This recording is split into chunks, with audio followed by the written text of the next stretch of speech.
Most of the mitochondria in your body, mitochondria are called as powerhouse. They all comes from mother. Oh, They don't rarely come from father. So why mother is called as Shakti? And then spontaneously there would be people coming to your life, there would be a book coming to your life, there would be interaction you would be seeing, which will give you persistently hint, okay, work on it, work on it, work on it. If you neglect it, the problems will increase. Analysis of the self requires time. It requires being away from social media sometimes. It requires sometimes just meditating, sitting quiet for 5 minutes for the love of yourself. The same Ananda is there for the person who is enjoying that problem in the well, in the limited circumstances. The same Ananda is there who is enjoying the problem in the sea. Why I am saying problem? Because the process that I am working of myself, ego is the first thing which is required. Ego needs to be left, and then ego needs to be reused to work on oneself. welcome to Vedic Wellness YouTube channel. Today, this podcast is very, very special because we are talking about the consciousness. And it is meant for very serious seekers and also those people who really want to know themselves, because ultimately all of us are nothing but our consciousness. To discuss and give us all the information on this topic, I have Dr. Yogesh Waikar, who is a leading pediatric gastroenterologist and also a Vedic scholar who has done a lot of studies in the Vedic and Upanishads for many years. And Dr. Waikar, welcome to this program, sir. My first question is, always it has been an intriguing thing that who actually a person is, who am I? Am I this body? Of course, I am not this body, I am not this mind, but what is that inside me which is making me do everything? And a lot of people say it is consciousness, but we very loosely understand, we never get the real definition of what this consciousness is, or basically who I am.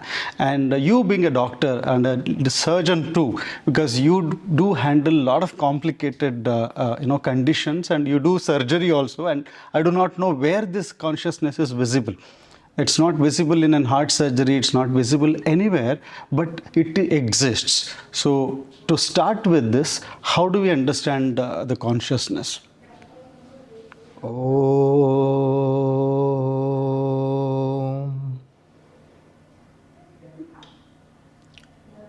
To start with, I would negate your first sentence when you say I am not the body. I say I am the body. Okay. I say there is a form and there is a force. Both are within me. If I neglect form and just work on force, this is half-hearted attempt to know self. If I neglect force and work on form, this is what truly life is right now. We need people who are working on form as well as force, because form gets converted into force and force gets converted into form. We all know. Science has now well recognized this association, theory of relativity and so on and so forth. So the basic question comes in the mind of self. Who am I? There are many answers which are given. It's like the elephant. Someone is with a blind person from birth, and he has been told there is something called as elephant, and he is catching a tail. He'd say elephant looks like a tail. It feels like a tail. If someone is holding the trunk of the elephant, he will say elephants look like a trunk. And someone is touching the belly of the elephant, he will say elephant is looking like belly. Therefore, for some, I am form only, and for some, I am force. But both are incomplete definitions. I am form as well as force, statement number 1. I should understand my form, statement number 2. I should understand my force, statement number 3. I should understand the interrelationship between form and force. Statement number 4. When all of these things are clear, I know myself. And the force on which I work, in the most primitive stage, I would call it as consciousness. For example, You said primitive stage? yes, Okay. Not the evolved. so consciousness has gradations. Okay. So as there are gradations in the society, there are gradations of the self.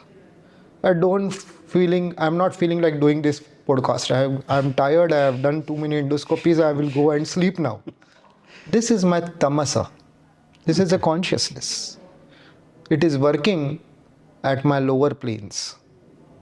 Patala, Talatala, Rasatala, Mahatala, and to the extent Muladhara. I want to do something for myself. Tejasa. So first Tamasa is below Bhu and below planes. Tejasa is the vitality. I need to do something. This is Tejasa. Consciousness as Tejasa. Then I think mentally and analyze the situation mentally. Work on mental principles on it. This is Tapasa. Bhu, Bhuva, Suha. Muladhara, Swadhisthana, Manipura. These 3 chakras, these 3 planes, these 3 Vyartis are the expression of my consciousness as Tamasa, Tejasa and Tapasa. Now, do I stop here? No. Many are the souls who have worked further. The Tapasa gets evolved into Chit Tapasa. Chit Tapasa gets evolved into Chit. Chit gets evolved into Chid. And that Chid is of Satchidanand. So that Chid is the highest primitive consciousness, and the lowermost form of the consciousness is Tamasa. So there is a one ladder which connects from Muladhara to Sahasradhala, from Bhu, Bhuva, Suha, Mahajana, Tapa, Satyam. There is one consciousness which is connecting myself. Who am I? What are my? I want to eat, I want to drink this glass of water. My daily needs is my physical plane.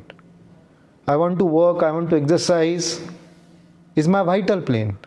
I want to think, I want to apply, my mental plane. Bhu, Bhuva, Suha. You want to understand Mahajana, Tapa? You need to go through, there is one book which I published, Synthesis of Revelations, which tells you a lot about each of these planes and how the consciousness explores further and how you can evolve from Chit, from Chit Tapasa to Chid and Chid and ultimately Chidanand. So consciousness is a play. It is the expression of the force and I am the form. So force, if your force gets evolved, your form gets evolved. If your force is restricted, your form is restricted. I think you are getting it, what I am saying. Yeah. In fact, first thing is it was contradictory to many of the podcasts I've done with a lot of scholars where the discussion is that I never say I am the body. I say it is my hand, my leg. So I am different from the body in my talk and experience. So what I'm trying to understand is you are saying that it is connected. Force and form is connected. Yes. You can't negate this. Actually, this is because of the predominance of the Advaita Tattva, which is there. It is good. So if you want to learn something, you have to stop doing something and then start concentrating on what you are learning. So for that, for the tapasa needs to be generated, tamasa needs to be relieved. But it is not that your sleep is not required. If you say I am going to work on my consciousness itself, I don't care, I have diabetes, blood pressure, heart disease. What's the use of your consciousness if you can't transform your physical plane? Mother and Sri Aurobindo. There are many souls who are working continuously on cellular transformation, the consciousness transformation at the subconscient level, below Bhu plane. How we can transform that? That one needs to work on. But if you straight away negate, I am not this body, then why the hell are we doing this podcast? You are saying I don't need money, I don't need fame, I don't need mental activity, I am just okay. Okay, that is not the purpose of Srushti Rachana. Srushti Rachana is for everyone, from Bhu to Satyam. If you want to enjoy isolated nirvana or moksha, this is halfway done, work done. Stabilize that highest supragnostic consciousness and work in the lowermost plane. That is the complete work. So what you're saying The first step is agreed. Okay. You leave that tamasa. But to transform that tamasa, you have to work on that tamasa. Suppose you have a child who is not listening to you.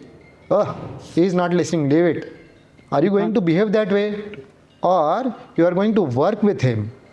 So if you want to work with him, you are not going to leave him. You have to work on with him with complete detachment. So tamasa is required, but at a particular stage, you have to leave it and transform it. The transformation is the yoga of descent. The yoga of ascent is the Ashwamedha Yajna. The yoga of descent is something different, which is Soma Yajna. So that's in Vedic part. So basically you're saying you go to the higher level of consciousness only to come back to the lower level and do good to the society or to yourself. Yes. First to yourself. To yourself. First, I. See, when I say I love you, I must be strong. Correct. If I say I leave everything, so what's the use of you here? You are not required here. So For many stages it is required. For some soul it is required to be okay in nirvana, moksha. But for me the work is to be done here in this world, at the cellular level, to work on the consciousness of mind, to work for the transformation of that consciousness. That force needs to be transformed.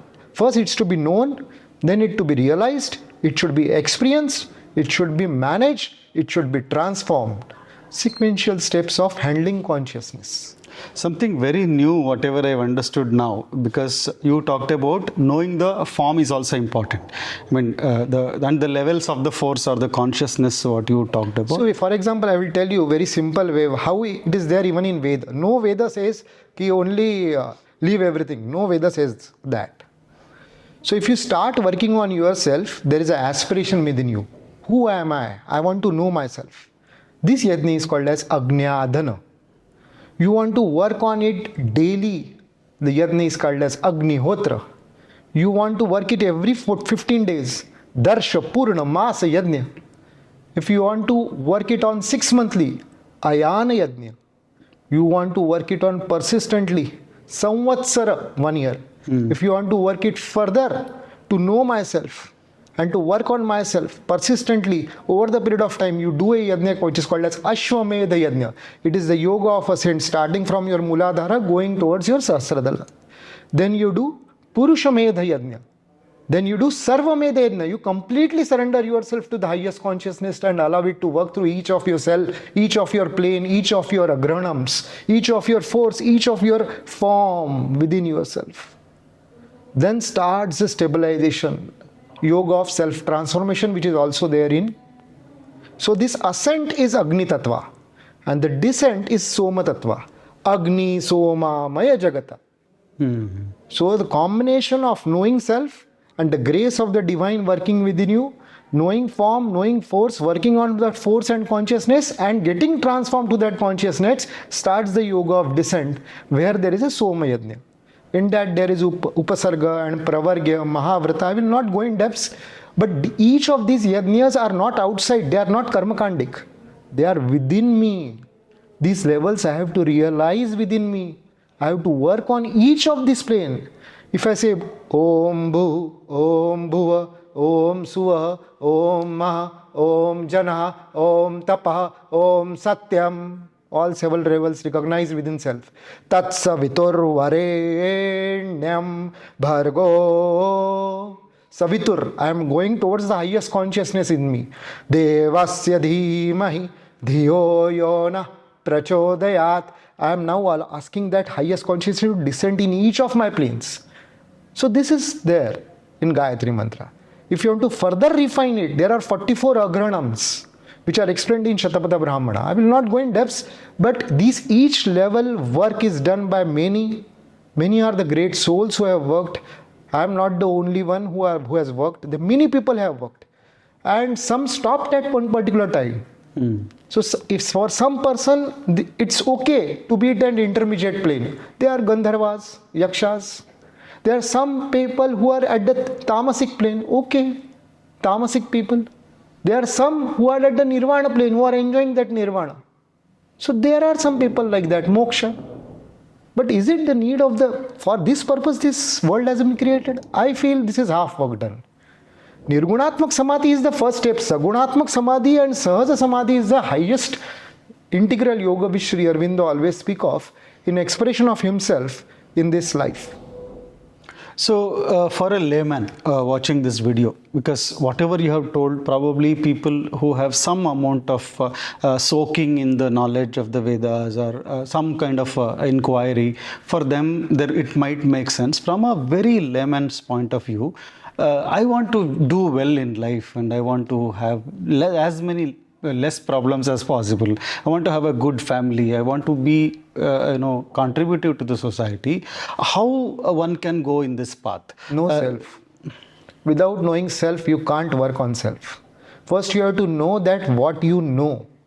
And before that, you want to know there are many things which I should not know. I have my very wrong ideas of God, very wrong ideas of interpretation of gods. So this I have to leave. I have to understand myself, then work on myself. For example, I just told you what is Bhuhu plane. For basic purposes, I am telling you. My basic needs, my need to struggle, my need to find food for my daily, for my family. This is my physical plane, Bhuhu plane, whatever interactions I am doing over there. What is Bhuva plane? Is the vital energy which I want to succeed, the passion, the vitality. I want to play for my country. I want to learn for myself. This is the vital plane. This is passion within me speaking. Right now while you are in the podcast. This is Bhuva plane. What is Suva plane? The mental analysis of me. What is there in Vedas? I am doing this endoscopy in this child. This is 2 months old child. Which scope I have to use? How I am going to change my angle when I am in his stomach? Mental analysis. The work on this plane is the work on the Suha plane. Similarly, as you evolve yourself, you realize it is not that only one person has realized it. Many are the souls who have realized this Mahajana Tapa Satyam.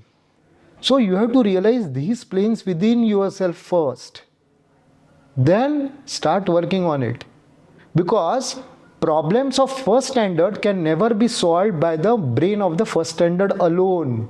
There is a teacher who is already crossed till B.Ed until 12th standard, and he knows that I have to teach this child this 2 into 2 is 4. I have to teach because I know it already.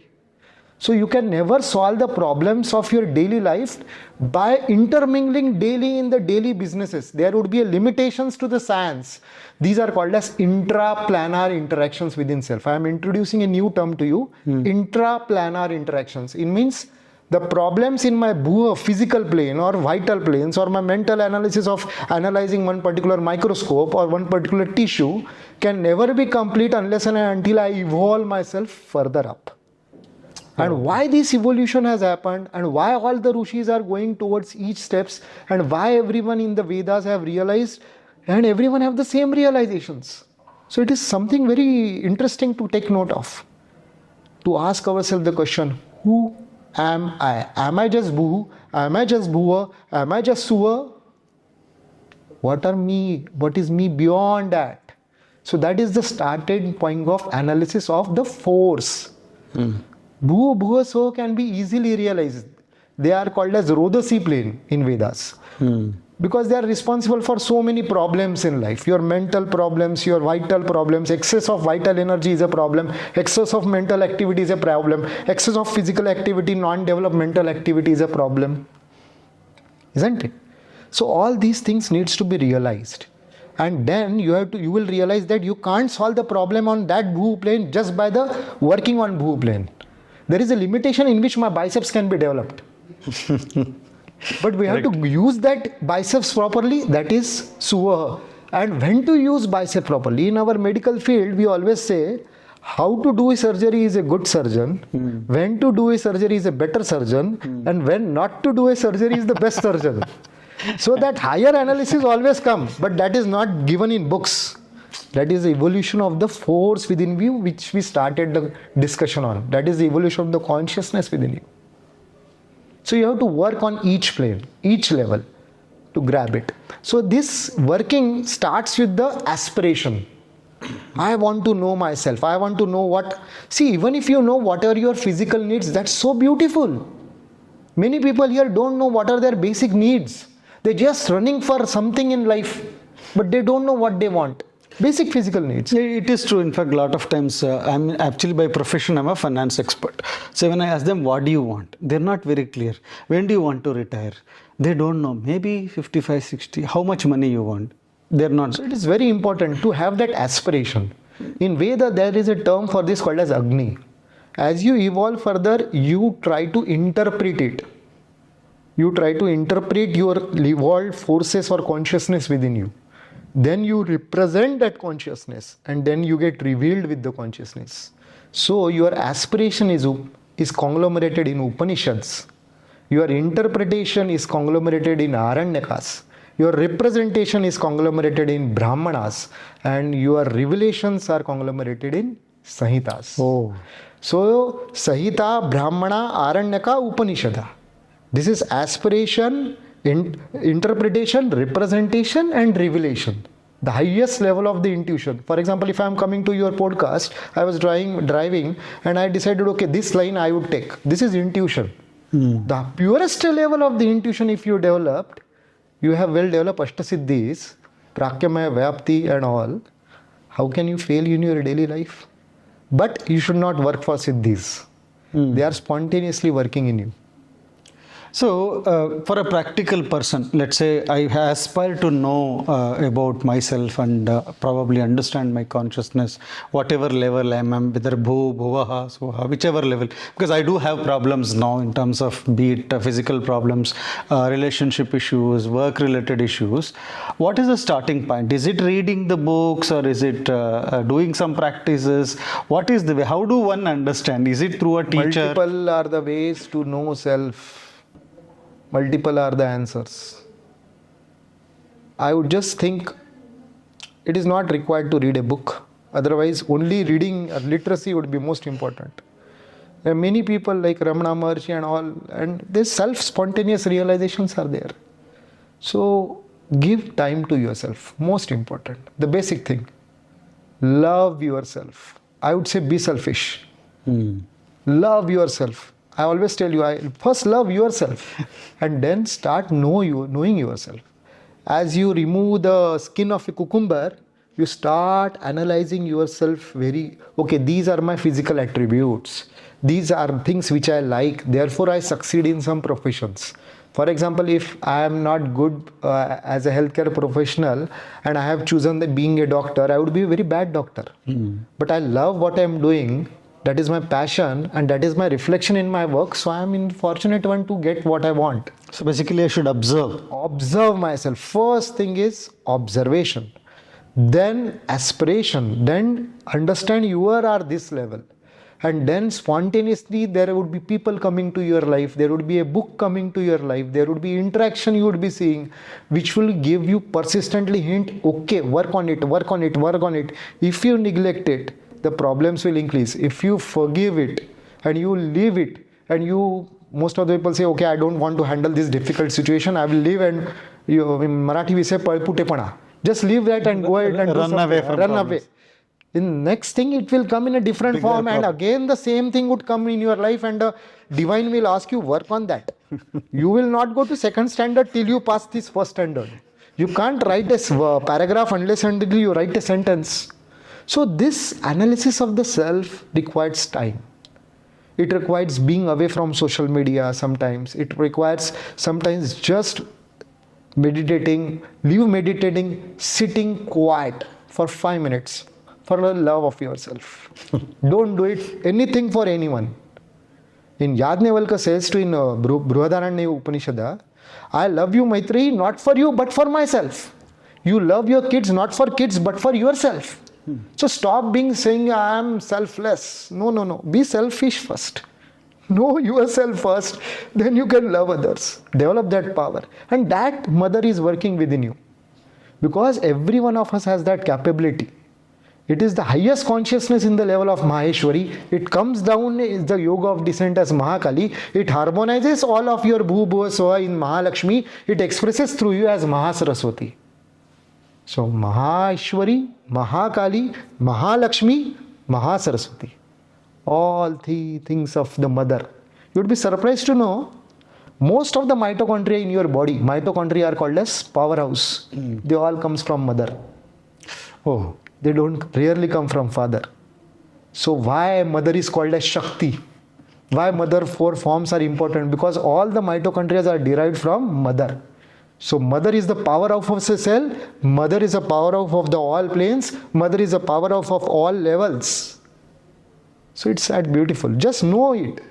And you would be fantastically living life, because spontaneously the things would be telling you. There would be telepathy developing, there would be tapasiddhi developing, there would be trikala drishti development. Everything happens spontaneously at each level.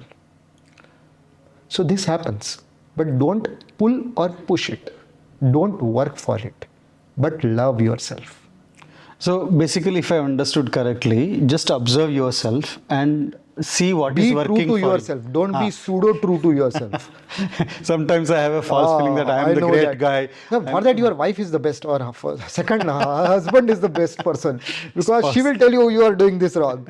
She will tell so many things actually. Sometimes you get worried also. Yeah, you just note it down. This is the way I am. Okay.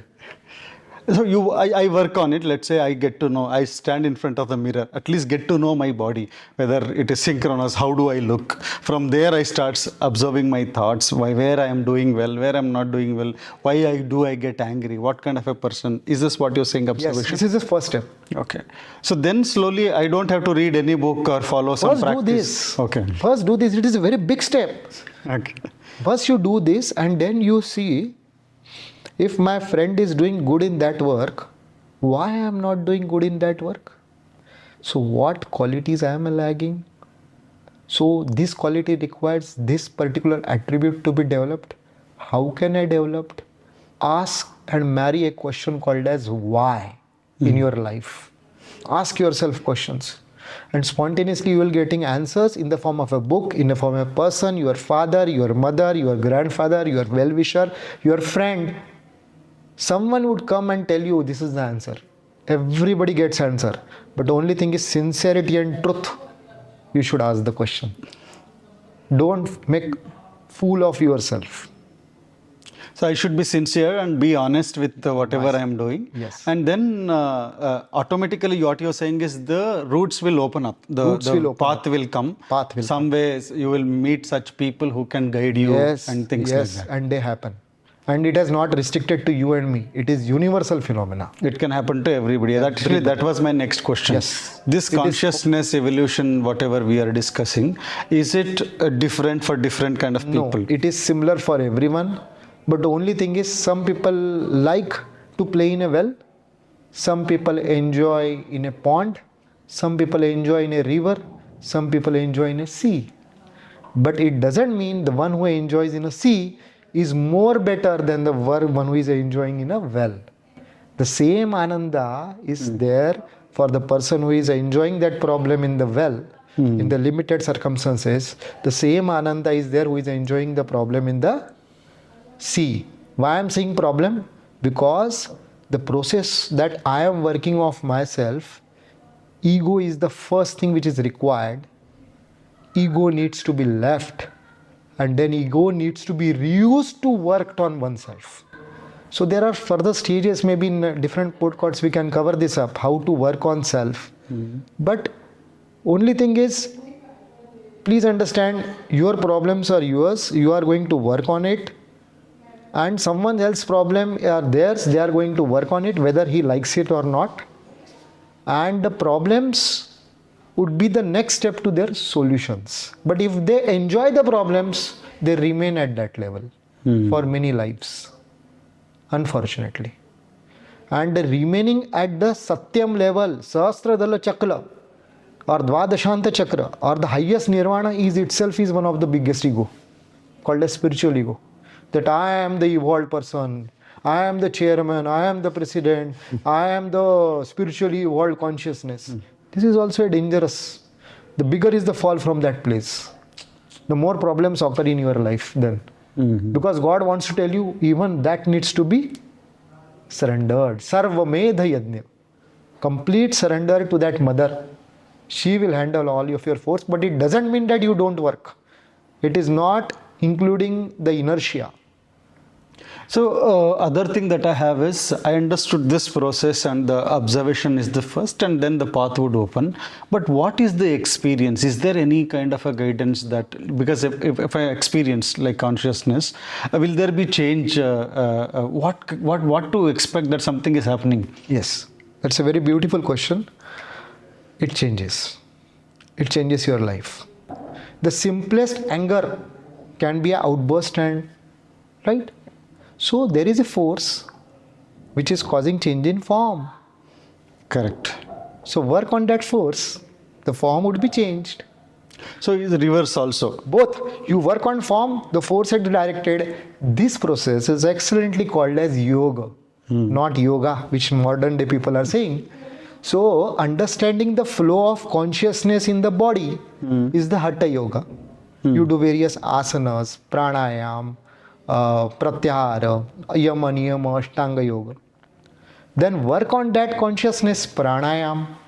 You control the breath, you control the consciousness. The work on self further goes as Raja Yoga. You understand deeper levels of forces within you, Jnana Yoga. You understand the subtleties of the levels and work on that subtle level, Tantra Yoga. You go ahead with the sequential analysis of the samadhis. There are different 7-8 levels of the samadhis, which you go. Sabija Samadhi, Nirvikalpa Samadhi, Nirbija Samadhi. There are different levels. Maybe some different day topic we can discuss that levels of samadhis one can attain. And then stabilize. Then decide. You want to work back or you want to leave? Because for incentive is required when you have to continue the work, either through experience or something. You should start feeling that it is giving me some kind of so I will result. just give you a beautiful example. When I was in 3rd standard, my father taught me how to ride a bicycle. There was least incentive. I was falling 20 times, broken my knees and all that, abrasions and lacerations. But he persisted. And the joy I got that I can ride a bicycle without my father running behind me, that joy is the incentive. Absolutely. So that gradations of joy at lower levels from Kamananda to Chidananda are also there. Okay. So as the consciousness progresses from Tamasa to Chid, from Kamananda to Chidananda, there are the levels of Ananda also. And the levels of formative changes in your body. This is the evolution of the Sat. So are you getting what I am trying to say? Yes. There are 3 things. One is the form, which is Sat. There is Chid, which is force. And there is a Ananda, which is a spontaneous grace. In Vedic term, there are 3 things, same are called as. One is Vak. Vak is just not my external output of language or vocal cords which I am producing. Vak is any outer work which I am doing. The matter is also called a Vak. Second is Prana. Prana is form of consciousness. And third is Manasa. And there are higher level of Ati Manasa. So I am giving you the simplistic definition of self. Manasa, Prana and Vak combine together to form one Atma. So you understand Manasa, Prana, Vaka, you understand Sat, Chit, Ananda. So you work on consciousness, your form would get changed. You work on Manasa, your Prana would change. You work on Prana, your Vaka would change. All the 3 are interrelated beautifully. You It work is not on like one after the other you will get. It is not like that. It is beautifully interlaced. Okay. You work on that, second one gets transformed. So they are beautifully interrelated. If you say, I want to understand some principles of physics, I need to know maths. I work on maths, I can understand physics very well. If I am doing some transport business, I am driving some vehicle, I need to have some understanding of mechanics of that engine. If I know that, I can handle that vehicle more properly. Correct. And if I have better understanding, the vehicle would run longer. Correct. So this is the journey of self. To know Satchidananda, to know Manasa Prana and Vaka. And this force once one know. So if you are saying only prana is important, only consciousness is important, why the hell Manasa and Vaka are there? Why the hell Sad and Ananda are there? If only Chid is important, you always say self is the divine is Satchidananda Swarupa Brahma Rupa. Sat Chid Ananda. Manasa Prana Vaka. All three are there. You can't just isolatedly work on self, only one part, and say, okay, I am done. No, boss, you are not done. You have to retake the life. So either way, when you are working on one, automatically other will also change. Because it is related by Matru Shakti, mother. Maheshwari, Mahakali, Mahalakshmi, Mahasaraswati and Dasha Mahavidyas in the Tantra Yoga. Okay. We'll not go in depths of those Dasha Mahavidyas, but these are the forces of the mother within our different planes which interrelate one plane with another. So basically, I will have some incentives like what you're saying. You start observing grace. Ananda. So you will have that perseverance to continue in the path because of your positive experiences, and there will be some Neither positive nor negative, neither pull nor push, but you would be definitely, the form would be changing, the force would be changing, and you will be experiencing that. Okay. So that experience counts a lot. So you will start getting some kind of guidance Experiences. Okay. So it is not some theoretical and No, not at all. No. It is all experience-based learning, and it is similar for everyone.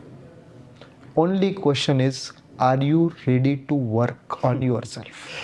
And how serious and serious you are. Okay. I hope this is not a very boring discussion. No, it's very, very interesting because one, you gave a different perspective of the consciousness. So far, whatever I have discussed with a lot of other people, this did not come through. Are you for happy me, you would be diabetic and hypertensive and you would be evolved soul? Are you happy? No, definitely not. you need You to can't run, but you can't meditate. No, I am not happy. I am a happy. great sage, but I can't get up also. Four people have to hold me and put me in other place. Then you are not. So everything has to be, and this is the journey of self from mortality to immortality. Actually, you made it very simple in the sense that it is not some Sanskrit shlokas that you need to know the meaning of and then interpret in right ways. So it is, in a way, I would just say that it is. There are some people who need that. There are some people who don't need that, but it doesn't make one people superior than another, or one people inferior than another, because by working on Vaka you can reach the same plane, by working on Prana you can reach the same plane, by working on Manasa you can reach the same plane. So all are the ways what you're saying. There's As the best way or always the says right in way. Gita, many are the ways coming to me. You just come to me. He says just surrender to me. Sarvameda yajna. Says Bhagavad Gita is not a Shruti, it is Smruti. So in Smruti, what Sri Krishna has imbibed, and he is telling the Arjuna, not to everyone. In the last shloka of Bhagavad Gita, he is saying this Gita is for you, Arjuna. It is not for everyone. Means isolated person now. The person who has developed his consciousness to a level that he is ready to ask these questions. You are now ready to ask this question to me. Therefore, we are doing this podcast. But haven't you reached that level, this podcast would not have happened. That's very, very nice sum up. So for someone who wants to really work on their self, in a summary, if you want to give a message or a kind of a tip, what we call. Love yourself. Work on yourself. Okay. And be open to all good thoughts, all good consciousness in your life. Be open to good podcasts like this. Correct. Absolutely. Thank you so much, you. Dr. Yogesh Waikar. I think one other thing is, of course, this is not the end of the podcast, beginning of the podcast with you. Like you talked about the Dasha Mahavidyas. There are so many interesting things. I'm sure a lot of people would ask, because today many qualified people are not talking about it. And when we see many podcasts with people who talk about tantras, things, and we see such people talking, and it actually, for someone like me, I get I just dejected. want to say one thing. Don't reject, don't accept. Okay. Don't go, if you are in first standard, don't try to solve the questions of 8th standard. First work on your first standard. And please be sure that mothers, the Prakrutis, the divine grace would help you there. So I would like to do more understanding of these bigger concepts with you, and thanks a lot for your time and being with us today. Oh.